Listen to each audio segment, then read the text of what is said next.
What's going on, guys? It's GBP baby. Welcome to another video. It's currently 1:37 a.m. on Tuesday the 14th of November, but we're going to be looking at Monday's price action. Hopefully you have watched yesterday's video where I ran through my expectations for the week, and as you can see, we're starting to actually lean into that idea. So in yesterday's video, I was saying how I'm looking for us to run down into Thursday's lows, and run down to Thursday's lows in order to create the low of the week, that is. So I'm going to put sell side there, thicken it up, as there's a nice fair value gap here, and there's going to be sell side liquidity resting below this low, and then after I'd like to see us turn around and start running up to this volume imbalance residing off here. So I'm also going to mark that out, but I'll mark that out in black just so that we can see the levels which we want to see us draw to. But first, like I said, I'd like to think that we'd like to push down lower. One thing to take note of now is the kind of structure we've created. So remember, I'm anticipating price to come lower and take out this low first. We now have 3 candles creating a turn in the market.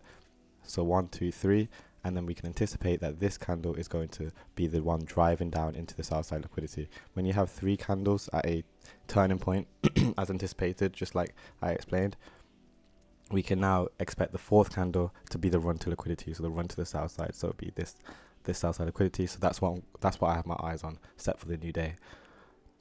So in order to get in on this move, I am going to mark out the wick of Friday, and the reason for that is because price will likely want to close in the range, so it will touch this wick here, which will create a rebalancing.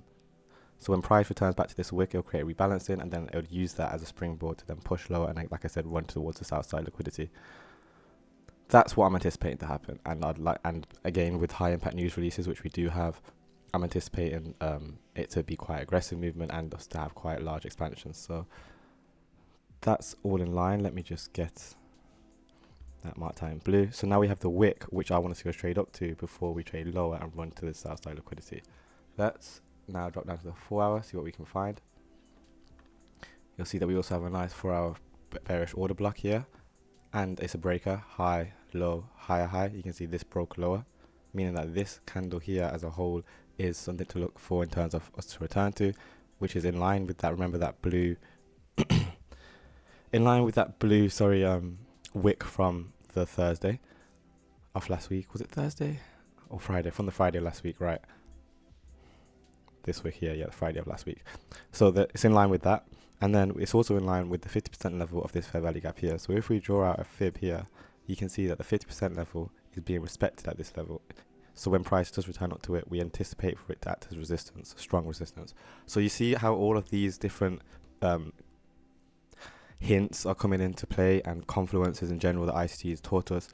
You can start to frame a framework for the week in general, because like I said, we're anticipating a run down to this south side liquidity below here. But first, I'd like to think that we can rally into this range. Let's go to the hourly.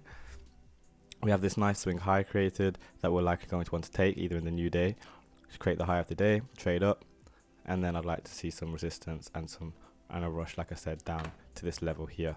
One thing to take note of as well, in yesterday's video, I did explain that price may want to even reach down to this level. And the reason for that is because there is a breaker high here. We have a low, a high, and a lower low, and then you can see we've broken higher. So the last up candle before the down move, which is here, we can anticipate price wanting to draw down into that. But let's do it on the 4 hour, and I'm doing that on the 4 hour because this PDA array will be more accurate in terms of range. So let's just draw that out.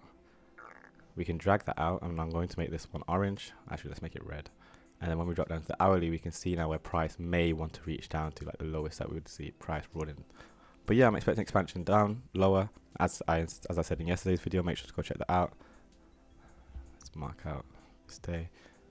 And yeah, should go to plan. Let's go and check out pound. So my markings for pound from yesterday's video are still up. I'll just run us down from the daily or from the weekly. What is that massive box?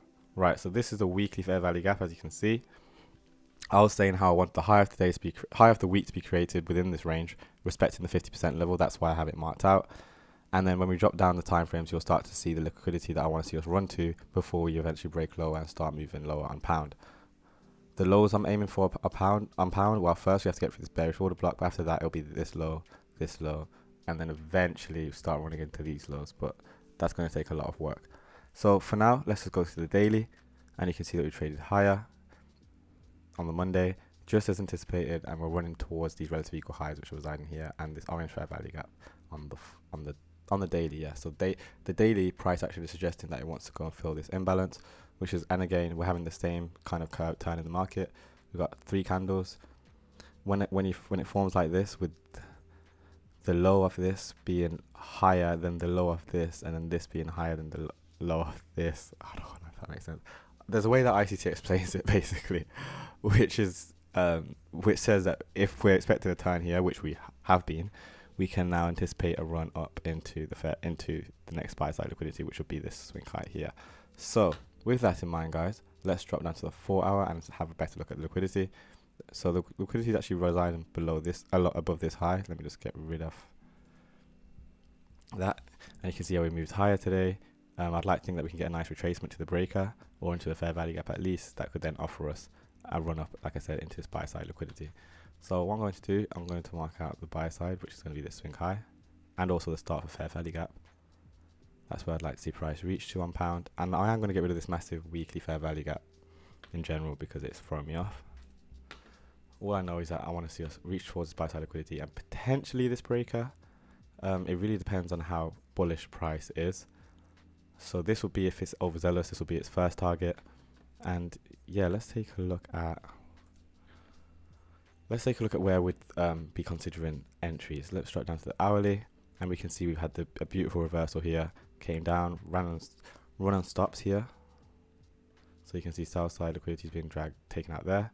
You can see we traded higher, found support, and we'll continuing to build support. And you can see how we're just trekking up this range, and now we traded up into this bearish order block here.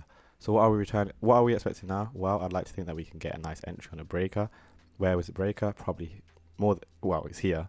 We got a swing low, swing high, lower low, and break higher. But let's go up to the 4 hour, see if we can see a more clear breaker.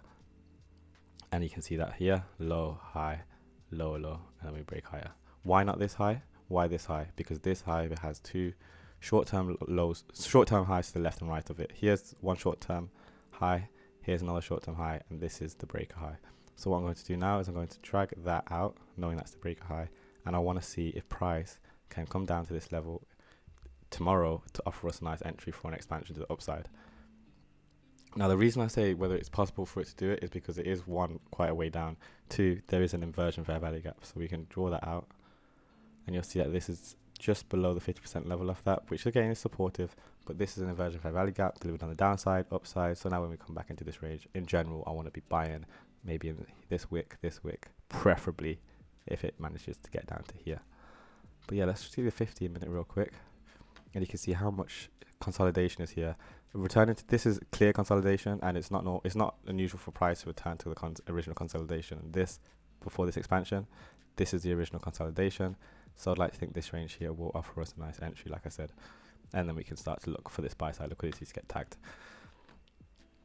But yeah, it's going to be interesting. I think Tuesday is going to be quite expansive, like I said, and everything's pretty much supportive of DXY. Sorry. So finally, let me look at euro, and we can go to the weekly. And on the weekly, is this a monthly PD array? This is a monthly PD array. This was from yesterday's video as well. Make sure to go check that out. Let me get rid of that. Get rid of everything. But obviously, I'm going to be expecting the same thing as I am on pound. Create the high of the week tomorrow or Wednesday, and then start to move lower. So let's go on the weekly. Now the thing with euro is it's a lot more. It's showing a lot of weakness. So let's go to the daily actually.